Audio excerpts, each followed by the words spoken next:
Hello, beautiful. Welcome to another video. So I wanted to kind of switch up some of my content this year and be a little bit more open and creative. So this video, I really want to talk about and give an update of what I have read this week. And I really just kind of been trying to stay on top of things. So this is my reading / vocabulary journal.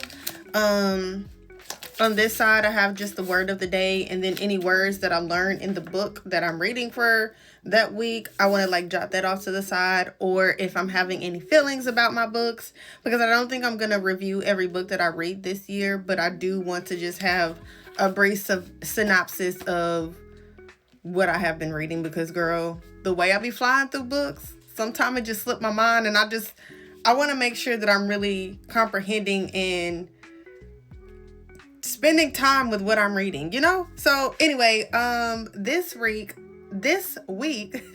here are some of my updates. So I started reading, I accidentally hired a shadow walker, and I'm having a hard time getting into the book. It's not that I don't like the writing. It's not like I don't like the author, because I really enjoyed the other two books in the series. I just don't think I'm in the mood for a rom-com fantasy type of book right now.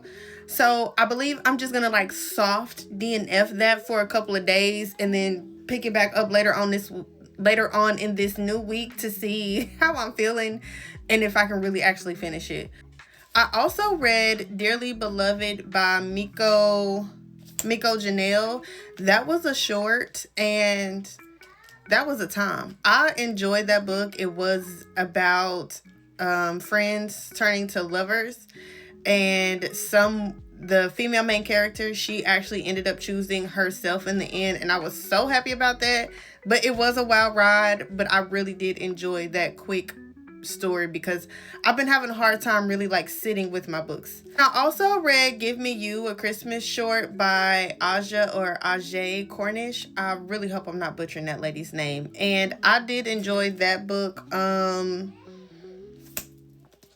I did enjoy that book. It was definitely giving Captain Save-A-Ho, but like in a good way, because the girl, her boyfriend ended up turning abusive, and her neighbor ended up like basically like saving her, giving her a place to stay until she got back on her feet. But they were friends. They ended up turning into lovers. So I thought that was cute. It was a quick read.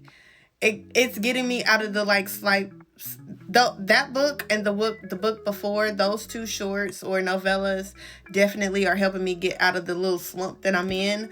And then there was another book that I picked up that I ended up immediately exiting out of because I just knew I wasn't in the mood for it. And then I ended up picking up Smoke because Smoke has been on my TBR. I knew that I wanted to read this series, but I didn't know if I could read the series out of order. I am one of those kind of girls. So I reached out to my sister who has completed this series, and I asked her if I could read the series out of order, and she said yes. So I jumped into Smoke because he seems like the one that I would like the most. So yeah, I'm starting with Smoke, and I'll go back and maybe read the others depending upon how this one goes. So this video has gotten a little bit lengthy, heavy reading, and I will see you guys in the next video.